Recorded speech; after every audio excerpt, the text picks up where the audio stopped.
They humiliated the wrong investor. Red wine cascading down a tailored suit. A ballroom filled with laughter and camera flashes.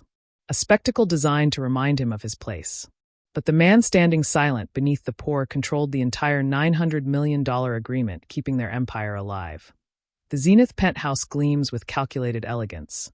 Champagne towers, Cartier watches catching light, and a jazz trio playing softly in the corner. But the glittering surface conceals a rot the guests refuse to acknowledge. Edward Brown, dressed in understated precision and radiating quiet authority, steps into the space like a ghost passing through walls. Junior executives mistake him for uninvited overflow. VIP guests position themselves to subtly block his path. Julian and Clarissa Sterling take it further, transforming their disdain into public theater with a glass of wine and a crowd hungry for entertainment, blind to the fact they're filming their own corporate funeral. And with one quiet phone call in an empty hallway, Edward dismantles the power structure of everyone in that room. Edward Brown stepped through the arched entrance of the Zenith penthouse ballroom and felt the shift immediately. Not in the air. The climate control kept everything at a perfect 72 degrees. But in the barely perceptible tightening of expressions, the fractional turn of shoulders away from him, the way conversations didn't pause but somehow reorganized themselves to exclude the space he occupied. The room was designed to overwhelm. 30-foot ceilings draped in ivory silk. Chandeliers that cost more than most people's homes. Tables dressed in linens, so white they seemed to glow under the golden light. And everywhere, the kind of wealth that didn't need to announce itself because it assumed you already knew. Edward moved forward with the same measured pace he used in every room, his dark suit tailored but unremarkable, his presence neither aggressive nor apologetic. He'd worn it deliberately. Observation required invisibility, and invisibility required looking just unremarkable enough to be dismissed. "Excuse me, sir." The voice came from his left, a young man in his late 20s, executive badge gleaming on his lapel, smile professional but strained. "This section is reserved for partners and VIP guests. Can I see your invitation?" Edward reached into his jacket, produced the embossed card without a word, and handed it over. The junior executive studied it longer than necessary, eyes flicking between the card and Edward's face as if searching for a discrepancy. Finally, he handed it back with a tight nod. "My apologies. Enjoy the evening." The words were correct, but the tone suggested Edward should enjoy it somewhere else. He continued deeper into the ballroom, positioning himself near a marble column that offered a clear view of the main stage where Julian and Clarissa Sterling would soon make their grand entrance. Around him, clusters of guests leaned into each other, champagne flutes tilting as laughter punctuated their conversations. "I don't recognize him." The voice drifted from a nearby group, 3 men in Tom Ford suits and a woman whose diamonds caught light like trapped stars. "Probably some tech money," one of the men replied, dismissive. "You know the type. Made it fast, doesn't know how to wear it yet." "Or lost it faster," another added, and they laughed, not bothering to lower their voices. The woman glanced at Edward, her gaze sliding over him with the kind of practiced assessment that reduced people to data points. "Wrong kind of rich," she murmured, turning back to her circle. Edward didn't react. His expression remained neutral, his posture unchanged. He'd learned long ago that people revealed more when they thought you couldn't hear them, or when they thought you didn't matter enough to care. From his vantage point, he watched the room organize itself into its natural hierarchy. The Sterling executives clustered near the bar, their body language territorial. Board members occupied the tables closest to the stage. And scattered throughout, the social climbers who'd paid for proximity to power, their laughter just a fraction too loud, their smiles just a fraction too bright. Edward stood perfectly still, a fixed point in a room designed for motion, and observed the kingdom built on his money. The lights dimmed in synchronized precision, and the room fell into the kind of hushed anticipation that money orchestrates but cannot buy. Edward shifted slightly, positioning himself with a clear sight line to the stage where a single spotlight now blazed like a small sun, waiting for its gods to appear. Julian Sterling entered first, and the applause began immediately, practiced, rhythmic, the sound of approval performed rather than felt. He was tall, silver-haired, carrying himself with the kind of confidence that came from never being told no by anyone who mattered. His tuxedo was bespoke Seville Row, his cufflinks platinum, his smile wide and perfectly symmetrical. He raised one hand in acknowledgement, not quite a wave but a gesture of benevolent reception, as if the applause was his natural atmosphere. Clarissa followed 3 steps behind, her entrance timed for maximum effect. The green evening gown hugged her frame like liquid emerald, strategic cutouts revealing exactly enough skin to suggest daring without crossing into vulgarity. Her blonde hair was swept into an elaborate updo that had probably required 3 hours and a team of professionals.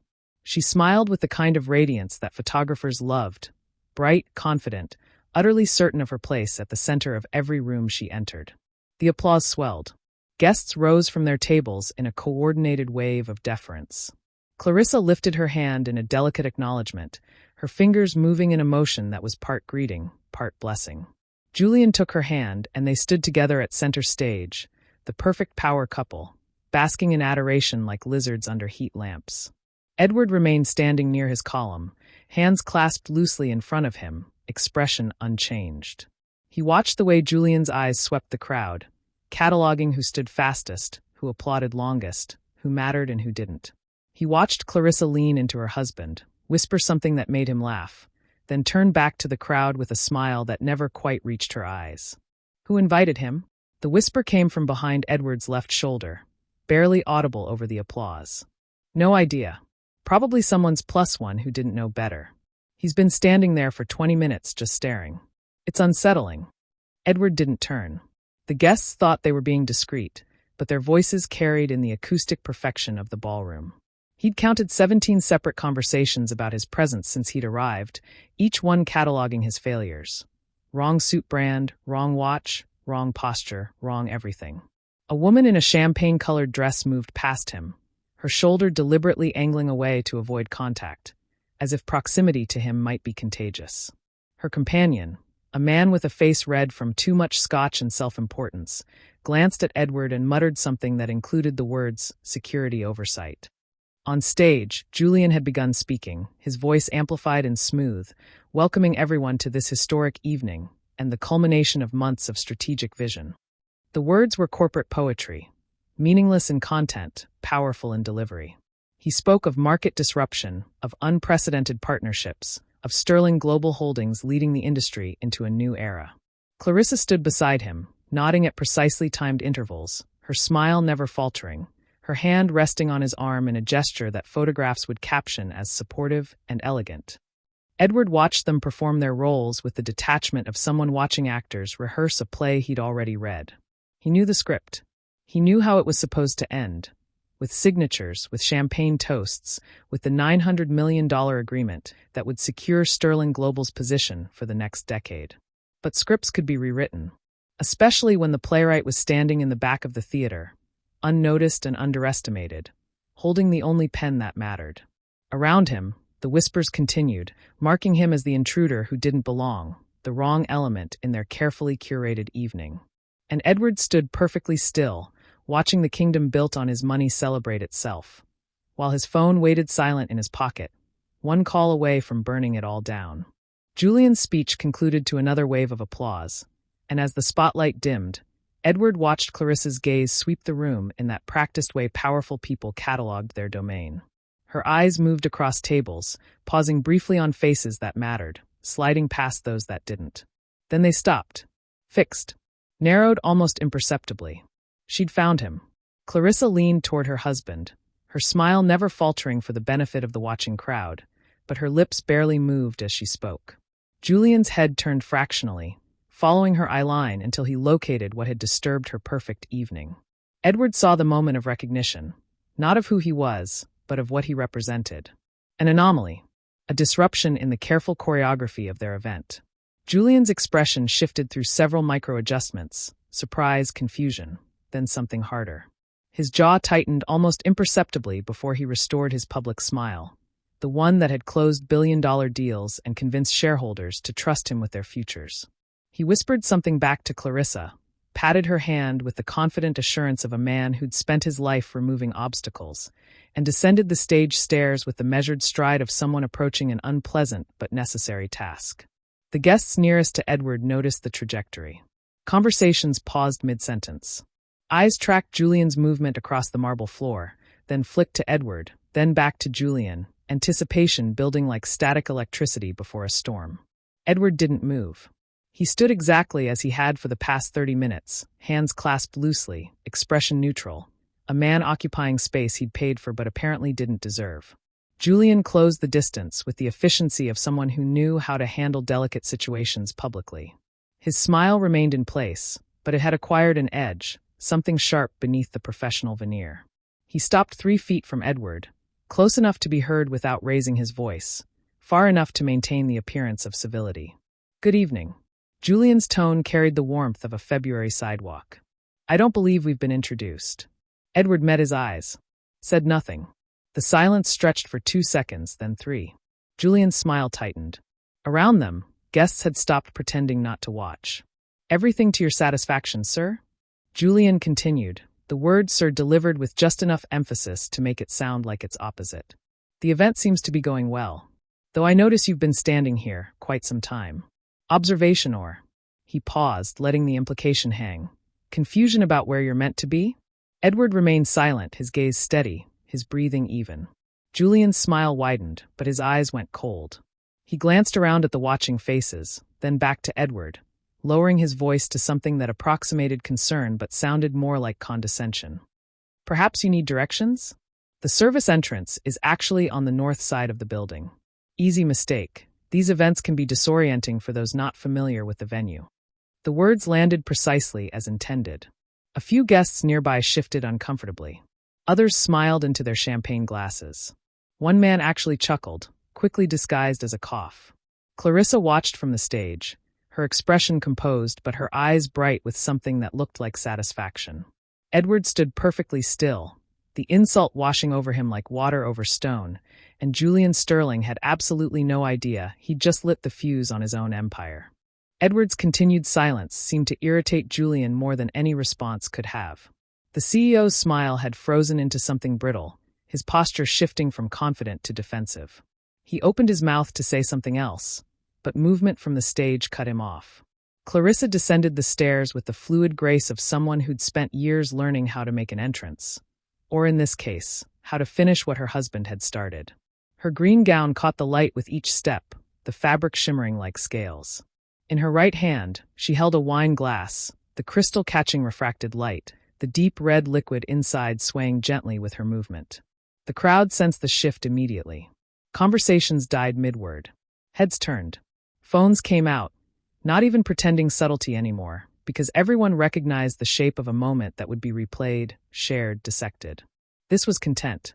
This was a story they could tell at brunches for the next 6 months. Clarissa reached them with her smile fully deployed, the kind that looked warm in photographs but carried all the warmth of polished marble. She looped her free arm through Julian's, a gesture of unity, of shared purpose. Her eyes swept over Edward from head to toe, assessing and dismissing in a single glance. "Darling," she said to Julian, though her voice pitched loud enough to carry to the nearest tables, "you're being far too generous with your directions. I think our guest here is simply overheated." She turned to Edward, her smile sharpening. "You do look rather flushed. Perhaps you need to cool off." She lifted the wine glass slightly, the liquid catching light like liquid ruby. The gesture was casual, conversational, but the intent was crystal clear.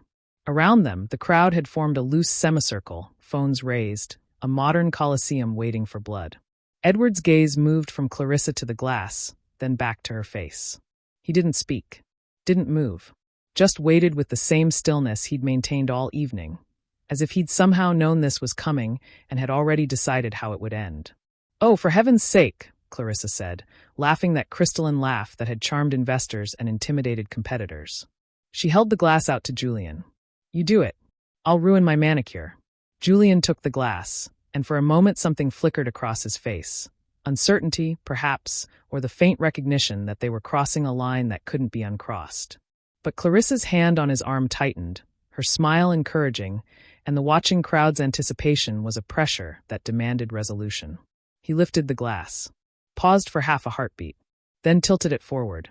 The wine cascaded over Edward's head in a thick, crimson stream. It soaked into his hair, ran down his forehead, dripped from his eyebrows and nose. It stained his white shirt collar dark red, spread across his shoulders, pooled in the fabric of his jacket.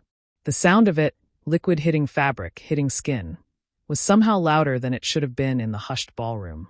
Julian didn't just pour. He made sure every drop emptied, tilting the glass until the wine ran out completely, until Edward was thoroughly, visibly, undeniably drenched. Phone cameras flashed like a lightning storm. Clarissa laughed, delighted, her hand coming up to cover her mouth in mock shock that fooled absolutely no one. Julian's expression settled into something between satisfaction and relief, the tension of the confrontation finally breaking. Around them, the crowd's reaction split into factions, some laughing openly, others looking uncomfortable but saying nothing, a few turning away as if refusing to witness might absolve them of participation. And through it all, Edward Brown stood perfectly still. The wine dripped from his chin. His dark suit glistened wetly under the chandelier light. His white shirt clung to his chest, stained the deep purple red of expensive Cabernet. But his expression didn't change. Not shock, not anger, not humiliation. Just that same neutral, measured calm, as if being soaked in wine in front of 200 people was simply data to be processed and filed away. He didn't wipe his face, didn't reach up to clear the wine from his eyes. He simply stood there, looking at Julian Sterling with an expression that somehow managed to be both empty and absolutely terrifying in its complete absence of reaction. The laughter began to falter. The phones kept recording. The silence that followed the laughter was worse than the laughter itself. It spread through the ballroom like a cold front, starting with those closest to the confrontation and radiating outward until even the string quartet seemed to falter, their bows moving with less certainty across the strings. Edward stood in the center of it all, wine dripping steadily from his face, each drop hitting the marble floor with a soft, rhythmic sound that somehow carried in the vast space. His shirt clung to his chest, transparent in places where the liquid had soaked through completely. His jacket hung heavy with moisture, the expensive fabric ruined beyond any dry cleaner's ability to restore. But he didn't move to wipe his face, didn't reach up to clear the wine from his eyes or his forehead. He simply stood there, looking at nothing in particular, his breathing steady and controlled, as if the room had suddenly emptied and he was alone with his thoughts. Julian's smile began to waver. He still held the empty wine glass, his arm extended in the aftermath of the pour, frozen now in a gesture that was starting to look less like triumph and more like uncertainty. Clarissa's laughter had stopped completely. She stood beside her husband, her hand still on his arm, but her expression had shifted into something closer to confusion. Around them, the crowd watched with the fixed attention of people witnessing something they couldn't quite categorize. This wasn't how humiliation was supposed to look. The victim was meant to react, to sputter, to rage, to storm out in embarrassment, to give them the emotional payoff that justified their spectating. But Edward's stillness denied them that satisfaction, turned their entertainment into something uncomfortable they couldn't look away from. Then, with movements so deliberate they seemed choreographed, Edward raised his right hand. Wine dripped from his sleeve, running down his wrist and disappearing into his cuff. He reached up to his tie, soaked dark with wine, hanging askew, and adjusted it with the same precision someone might use in a mirror before an important meeting. The gesture was absurd given his condition, but he performed it with complete seriousness, straightening the knot, smoothing the fabric against his chest, making himself presentable in a way that made the entire situation feel surreal. His hands lowered back to his sides. Then he lifted his eyes. He looked at Clarissa first. Not a glare, not anger, just a direct, unflinching gaze that seemed to see straight through her expensive gown and elaborate hair and polished exterior to something beneath.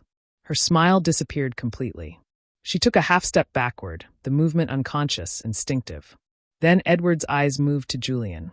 The CEO met his gaze for perhaps 2 seconds before his own eyes dropped to somewhere around Edward's shoulder. His grip on the empty wine glass tightened until his knuckles went white. Edward held the moment for 3 more seconds, long enough for the silence to become oppressive, for the discomfort to spread like a stain, then turned toward the exit. His walk was neither rushed nor slow. Each step measured, deliberate, the same pace he'd maintained all evening. Wine dripped from his jacket with each movement, leaving a trail of dark spots on the pristine marble floor. His shoes made soft, wet sounds that echoed in the unnatural quiet. The crowd parted for him. Not consciously. No one actually stepped aside, but bodies shifted, created space, an involuntary yielding to something in his presence that demanded it. Phone cameras still tracked him, but the energy had changed. This was no longer entertainment. This was documentation of something else, something none of them quite understood yet but all of them sensed. Edward passed the tables filled with Sterling executives, their faces frozen in various expressions of shock and uncertainty. He passed the bar where servers had stopped pouring drinks to watch. He passed the junior executive who'd questioned his invitation, the man's face pale now, his earlier confidence evaporated. At the entrance, Edward stopped. Didn't turn around. Just paused for a moment, his silhouette backlit by the hallway lights beyond, wine still dripping steadily from his ruined suit. Then he stepped through the arch and disappeared from view, leaving behind a ballroom full of people who'd just witnessed something they couldn't name, but would never forget. Behind him, Julian Sterling still held an empty wine glass, and the beginning of a terrible suspicion that he'd made a mistake he couldn't unmake. The hallway outside the ballroom was a different world. Cool air conditioning replaced the suffocating warmth of 200 bodies packed into elegance. Recessed lighting created pools of soft illumination along the corridor. The marble floor reflected Edward's distorted image as he moved further from the noise, from the whispers that had undoubtedly already begun behind him. He walked 20 paces before stopping, far enough that the ballroom doors had closed behind him, muffling the resumed conversations and nervous laughter into white noise. Close enough that he could still hear the muted sound of the string quartet attempting to restore normalcy to an evening that had irrevocably shifted. Edward reached into his jacket's inner pocket, the fabric squelching wetly under his fingers, and withdrew his phone. Wine had soaked through to it, droplets clinging to the titanium casing, but the device lit up immediately at his touch, waterproof and responsive.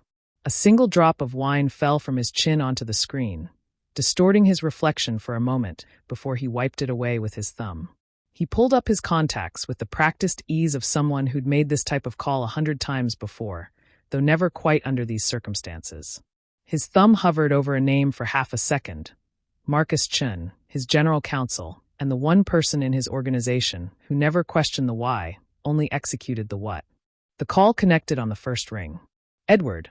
Marcus's voice was alert despite the late hour, professional but familiar in the way of someone who'd worked alongside the same person for 15 years. I wasn't expecting to hear from you until tomorrow. Is the event? End the agreement.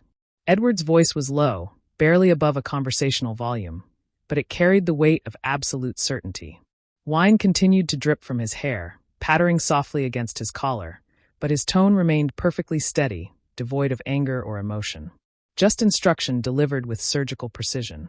Silence on the other end. Not confusion. Marcus had learned long ago not to question decisions made in that particular tone. But the brief pause of someone mentally shifting gears, abandoning whatever he'd been doing to focus completely on what came next. The Sterling deal, Edward continued, his gaze fixed on nothing in particular, on the abstract art hanging on the far wall that probably cost more than most people's cars. Issue the termination notice. All agreements, all subsidiaries, all pending contracts. Edward, that's, Marcus caught himself. Understood. Legal basis. Clause 17. Material breach of partnership standards. Edward's free hand came up, finally, to wipe wine from his forehead. The movement was economical, efficient, wiping the moisture away with 2 fingers before letting his hand drop back to his side. Freeze all communications effective immediately. No calls, no emails, no intermediaries. Complete severance. He could hear Marcus typing now, the rapid clicking of keys in the background, the man already pulling up documents, drafting language, setting machinery in motion that couldn't be stopped once it started. The stock implications are going to be severe, Marcus said, not warning, just stating fact. Sterling Global's share price is going to crater the moment this hits. Their market cap will. I know. Edward's voice remained level. That's not my concern. More typing. Then Marcus's voice again, quieter now, careful. Edward, what happened? Edward looked down at his ruined suit, at the wine stains spreading across fabric that would never be salvageable, at the drops still falling from his jacket to create a small pool at his feet. He thought about Julian's strained smile, about Clarissa's delighted laughter, about 200 phones capturing his humiliation for eternal digital preservation. They made a choice, he said simply. Now they live with the consequences. Understood. All business again. I'll need 20 minutes to draft everything properly. Notifications will go out at, he paused, calculating, 10:43 p.m. That gives compliance time to review. Do you want to be copied on the distribution?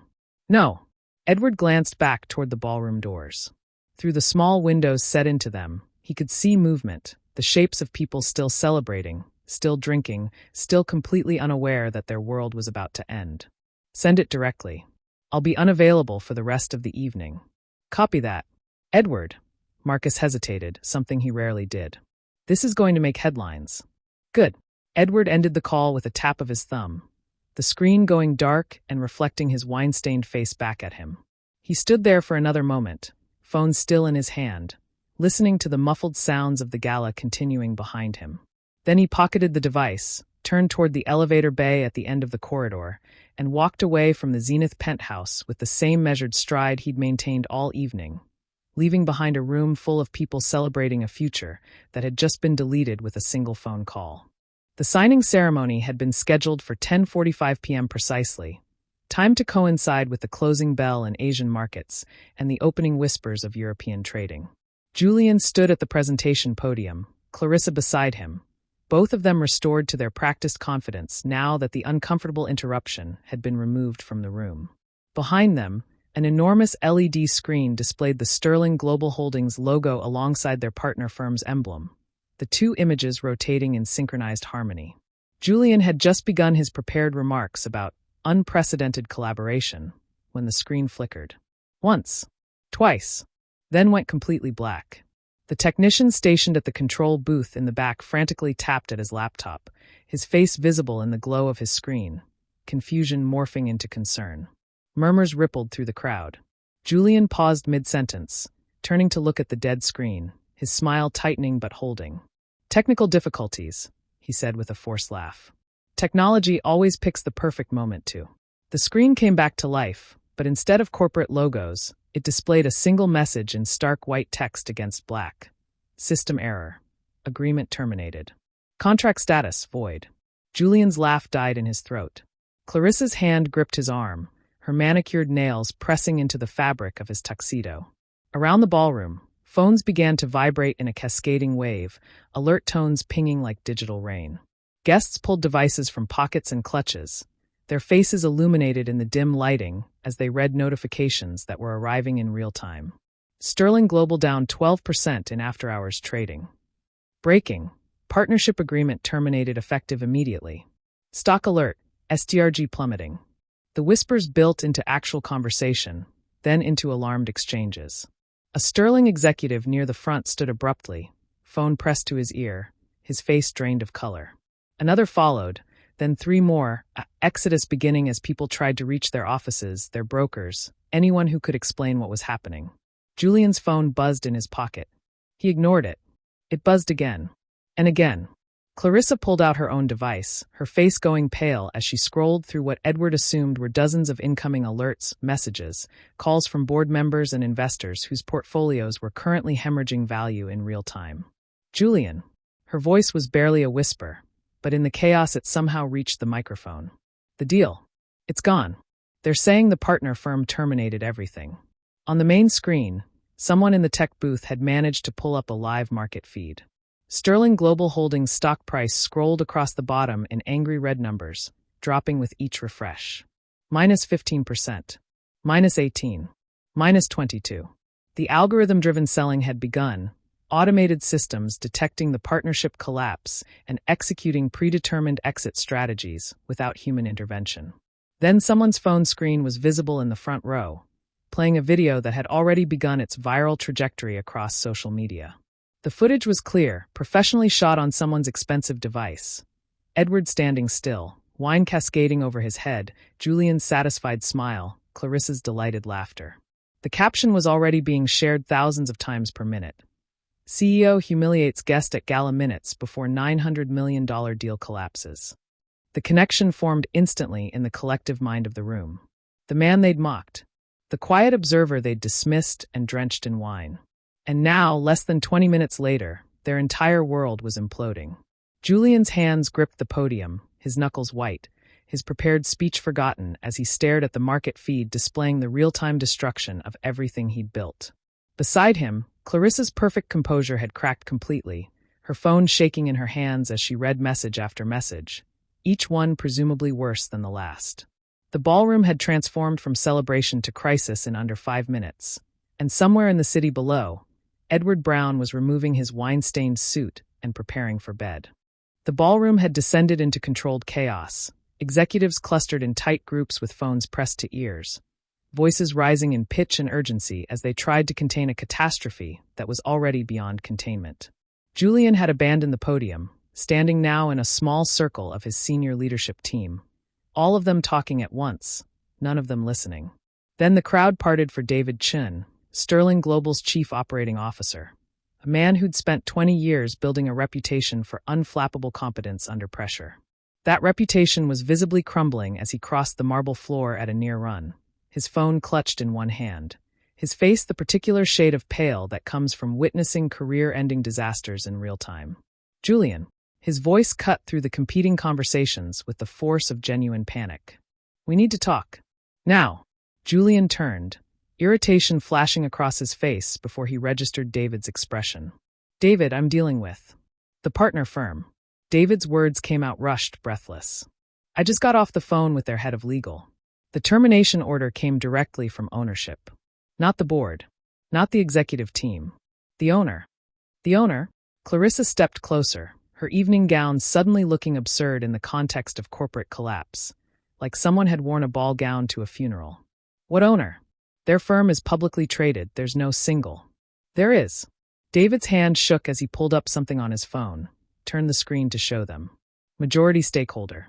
52% ownership through a holding structure so complex it took our team 3 months of due diligence to even identify. He's been invisible by design, letting the executive team run operations while he maintains control from the shadows. Julian grabbed the phone, his eyes scanning the document displayed on the screen. Legal text, ownership percentages, entity names that meant nothing until the final line, the one that listed the beneficial owner of the controlling interest. Edward Michael Brown. The name sat there in serif font, formal and official and absolutely destroying. Julian's face went through several expressions in rapid succession. Confusion, disbelief, then a horror so complete it seemed to physically diminish him, his shoulders curling inward as if he'd been struck. That's impossible. His voice came out hollow. That can't be. The man from earlier. Clarissa's words were barely audible, her hand coming up to her mouth as the connection formed with the inexorable logic of a nightmare becoming real. The one standing by the column. The one you. She couldn't finish the sentence. The one we poured wine on. Julian completed it for her, each word seeming to physically hurt. Oh God, what have we done? David's phone buzzed in Julian's hand. Then again, and again. Alert after alert, each one presumably bringing worse news than the last. Julian stared at the device as if it had become venomous. He owns the company, Julian whispered, more to himself than to anyone else. We've been negotiating with his executives for months. Every meeting, every revision, every concession we thought we'd won. He was watching the entire time. And his voice broke completely. We publicly humiliated the man who controls our entire future. Around them, more phones were buzzing, more executives were receiving the same information, the revelation spreading through the leadership team like contagion. The viral video was now being reshared with new context, with screenshots of Edward Brown's ownership structure, with financial analysts already writing think pieces about corporate hubris and the dangers of judging people by their appearance. Clarissa had gone completely silent, her face blank with the kind of shock that comes from watching your entire world reorganize itself around a single catastrophic mistake. Her hand still held her phone, but she'd stopped looking at it, stopped reading the messages that were undoubtedly flooding in from board members, investors, friends who were suddenly reconsidering their associations. Julian's legs seemed to give out. He sat down heavily in the nearest chair, still holding David's phone, still staring at Edward Brown's name as if he could will it to be someone else, anyone else. His mouth opened and closed several times before words finally emerged. We destroyed everything, he said quietly, over a glass of wine and an ego trip. On the screen behind them, Sterling Global's stock price continued its freefall, and somewhere in the city, Edward Brown was probably asleep. Edward's home was not what they expected. No mansion, no gates with security guards, no ostentatious display of the wealth they now knew he possessed. Just a brownstone in a quiet neighborhood, elegant but understated. The kind of place someone might live if they valued privacy over impression. The Sterlings arrived at 7:43 a.m., disheveled in a way that spoke of a sleepless night spent watching their world disintegrate in real time. Julian's tuxedo was wrinkled, his bow tie gone, the top 3 buttons of his shirt undone. Clarissa still wore her green evening gown, though she'd thrown a coat over it. Her elaborate updo collapsed into something that hung limp around her shoulders. Neither of them had slept. Neither of them had gone home. They'd spent 6 hours tracking down his address through increasingly desperate channels. Calling in favors, pressuring contacts, finally bribing someone in the city planning office who had Edward's property records. The desperation had a smell to it now, something acrid and visible in their posture, their trembling hands, the way Clarissa's makeup had smudged beneath her eyes. Julian knocked. 3 times, measured but urgent. Then waited, his breath visible in the cool morning air. Edward opened the door wearing a simple gray Henley and dark jeans, a coffee mug in his left hand, the picture of someone enjoying a quiet Saturday morning. His eyes moved from Julian to Clarissa with the same neutral expression he'd maintained throughout the previous evening, taking in their desperation with the clinical interest of someone observing an experiment reach its predicted conclusion. "Mr. Brown." Julian's voice cracked on the name. "Please. We need to talk about last night. What happened was, it was a terrible mistake. A misunderstanding. We had no idea who you were, and if we'd known." "If you'd known," Edward interrupted quietly, "you would have treated me differently. It wasn't a question." "Yes. God, yes. We would have." Julian stopped, seeming to realize the trap in his own words. "You would have shown me respect," Edward continued, his tone conversational, almost gentle. "You would have welcomed me, made introductions, ensured I was comfortable, not because of who I am, but because of what I own." Clarissa stepped forward, her hands clasped together in something approaching prayer. "Mr. Brown, please. The stock has collapsed. Our investors are demanding resignations. The board is meeting in 3 hours to discuss liquidation. If there's any way to restore the agreement." "There isn't." The words landed with finality. Julian's face crumpled, years of confident authority dissolving into something that looked like physical pain. "Please. We're begging you. Whatever it takes. Whatever you want. Name your price." Edward took a slow sip of his coffee, considering them over the rim of the mug. When he spoke again, his voice carried the weight of someone delivering a truth that had been building all night, perhaps longer. "Your respect was conditional," he said, each word precise and measured. "And that condition was my money. You saw a man in a dark suit standing alone, and you decided he didn't belong. Not because of anything I said or did, but because I didn't perform wealth in the way you required. I didn't display it, didn't announce it, didn't demand recognition for it." He paused, letting the words settle between them like sediment. "So you dismissed me. Then you mocked me.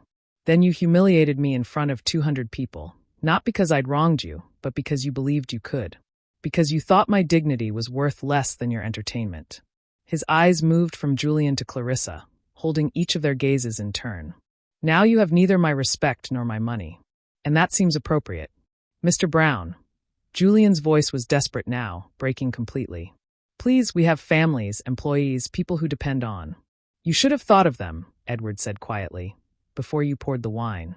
He stepped back into his home, his hand moving to the door. Julian lurched forward, his arm reaching out as if to physically stop the door from closing, but Edward's expression, still calm, still neutral, but carrying something final and immovable, stopped him. "Goodbye, Mr. Sterling." The door closed with a soft click, the sound somehow louder than any slam could have been. Through the thick wood, Edward could hear Clarissa's sob, Julian's broken voice trying to form words that wouldn't come.